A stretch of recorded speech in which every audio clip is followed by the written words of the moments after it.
before we had political correctness, we had shipbuilding and shipyard shenanigans. Episode 10, birthday parties and fried Wallopers. Billy Broon and Larry are performing at yard manager Ted Mckenna's granddaughter's birthday party. Yes! Unusual entertainment, Ted. Still, the children are enjoying it. Ah, yes, thank you, Perequin. They're all members of the yard's workforce, you know. Is that so? I'd never have guessed. Oh, yes. Apart from being the world's finest shipbuilders, the labour force have an array of talent that's truly inventive. Just hiding it well. I can't deny I was impressed with the previous Animal Act. Ah, yes, the performing miniature lions. It was excellent, wasn't it? Of course, what gave it away was when one of the lions began barking and it turned out they were only disguised terriers.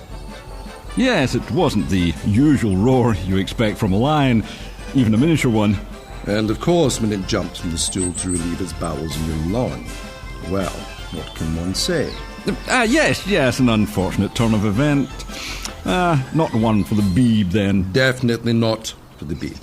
No, of course not. Although the chap on the organ was very good. Dressed up like a young Liberace. Ah, yes, Singer's his name.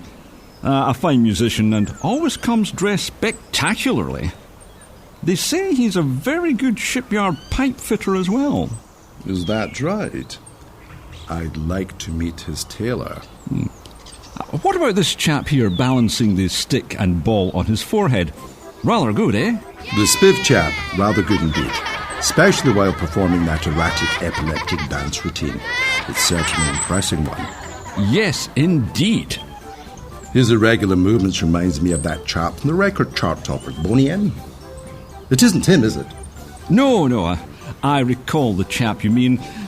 He was darker with a hairstyle resembling a ship's bow. Now, this chap here works in the yards also. Oh, he's tripped and look, the ball and stick has remained in place. Is that blue tack on the bridge of his nose? That was rubbish. That stick and ball was stuck to your face. I can still see the sticky tack. Nonsense, kid. That's a birthmark. Did your mum ever tell you not to mock the disabled? It's blue tack. Shut it, kid. Now, while Larry's preparing to perform his amazing levitating, I'm going to blow this balloon up in the shape of Pluto. The planet? No, the planet, the Doug.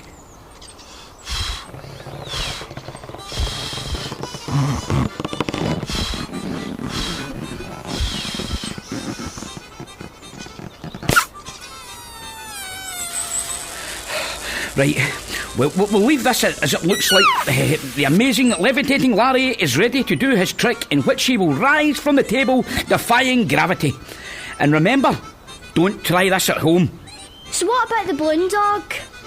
Any more from you, kid, and I'll be waiting for you after this party. Yeah, you and whose army? Hey, I know people in this tune. Maybe you should call them and get them to finish blowing up that balloon.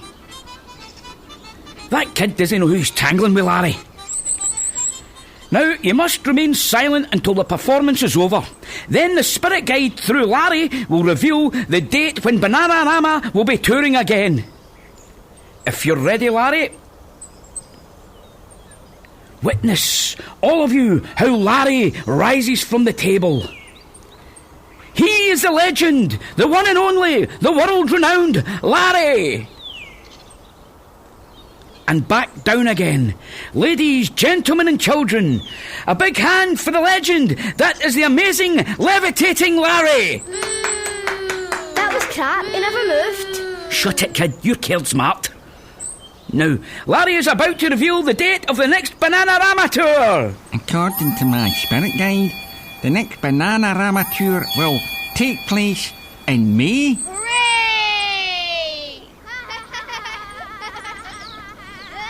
Bananarama are crap.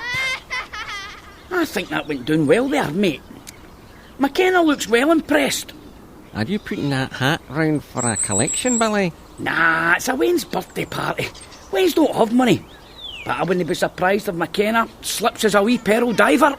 Aye, we can maybe get a fish supper from the chippy on the way home. And wash down with a couple of pints. Correct me if I'm wrong, Ted, but did that act consist of that ferret-looking chap sitting still on a table while his fool companion performed that epileptic dance around him? Yes. It was pretty strange. I must have a word with their department head on Monday. Strange. It was incredible how the pair had the audacity to pass that off as an act. Yes, rather shocking. This is just the type of alternative comedy we at the Beeb need. Do you know if they have an agent? I could introduce you if you like. Excellent, Ted. Excellent. This pair could be the next Cannonball, or Hale and Pace. Laurel and Harding? No, I wouldn't go that far, Ted. Stan and Ollie had talent. Oh, look, the kids are throwing their birthday cake at them. What fun!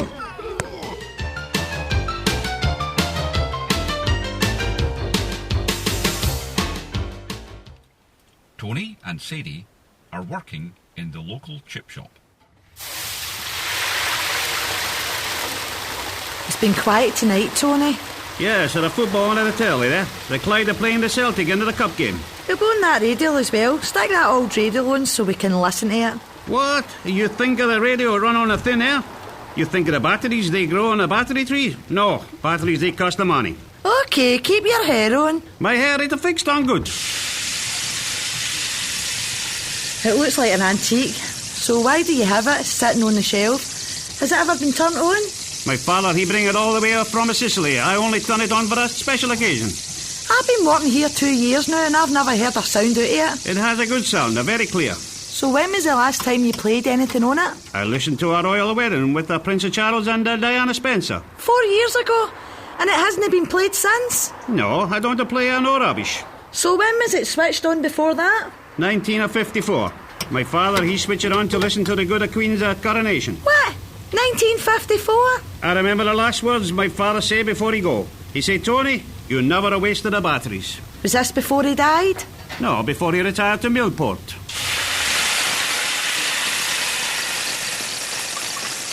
So you're saying it's a family heirloom? I just saying that the fish is ready to come out of the fryer. Hello, Sadie. Oh, hello, Hen. What are you after? Can I get an ashit pie supper, 4 fritters, 2 buttered rolls, a bottle of Vimto and a bottle of Babrew? You want salt and vinegar on your ashit supper and fritters? Aye, but no on the fritters. You forgot that's Walloper. Stop calling it that.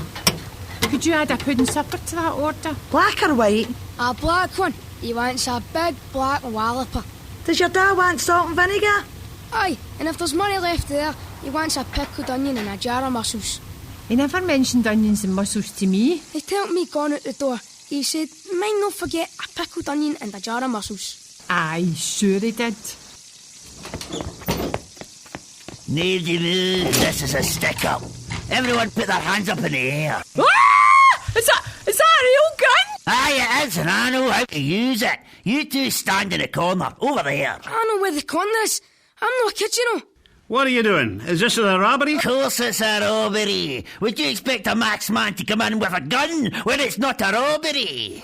What do you want? I want a fish supper. You're coming in here with a gun to rob us of a fish supper? Aye, right. Well, I'll throw in 2 pickled onions, a pickled egg, and I'll take that black pudding you're wrapping as well. That's my dad's black Walloper. Well, it's mine now, kid. Hey, do I not recognise you? No, you don't. How can you recognise me when I'm wearing a mask? I never said I recognised your face. It's your voice and your bald head shaped like an egg. I can't help being bald. Hey, what are you doing? Get your hands back up in the air. I'm just a pudding and another black of pudding. If you're taking another one, the lassie will need another one for her favour. Aye. All right, go ahead. You work in the yards? No, I don't. If that's a real gun, let me see you shooting it. You shut up. If he says it's a real gun, it's a real gun. You're that lavvy cleaner, that pal of Fanny Boz McGraw. What's your name now? It looks like it's made out of wood. Show me the bullets. Shut it, kid, and I'll show you. It's a real gun, by shooty. I remember you're Feely Bum, the guy that poisoned the Smiddy department by trimming their rolls. No, I'm no Feely Bum. He's taller than me. No, it's you. I used to serve you breakfast order in the canteen. Just give me my fish supper, will ye? Hey, what are you doing on the phone? Who are you phoning? The police? No, police. I have phoned my nephew Fredo. He working a blacksmith shop in the yard. He on his way down here right now. That's a lousy thing to do. Right, give me my fish supper and I'm out of here. Give him a nothing, Sheriff. Fredo, say he be here in a couple of minutes with some of his pals to kick his pants in. Right, you. Hand me that fish supper over or there'll be bloodshed. The kid's right, that gun's made of wood. It doesn't even have a trigger. Aye, but it does hurt if I throw it and it hits you in the head.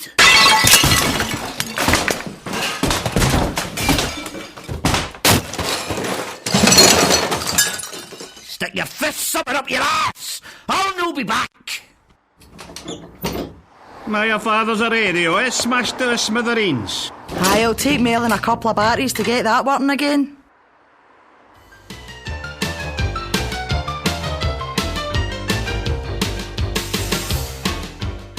Returning from the birthday party, Larry and Billy Broon observe Feelybum running across the street. Hey, who's that in the mask running across the street? I'll tell you who that is. That's Feelybum. I would recognise that bald head like an egg anywhere. Looks like he was running away from the chip shop. Aye, and no so much as a poke of chips in his horns. I'd say that man's been up to no good. This has been a Shug the Dog production. The circumstances are real, only the names have changed. This episode was written and directed by James T. Tiffany with additional material by Susan Sims. It was produced by Shug the Dog Productions and was recorded at Headhunter Studio, Glasgow. It was edited by Samson Video Productions. The music was obtained from royalty-free sources. Ted and Larry were played by William Sampson. The Big Mouth Kid by Ava Duncan Corral. Billy Broon by Gerard Grogan. Perequin by Tony MacDonald. Chip Shop Girl by Bev Sweeney. Tony by John Hughes. Sadie by Susan Sims. The Kid by Caden McGrath. And Feelybum by William Spears. The narrator was William Sampson.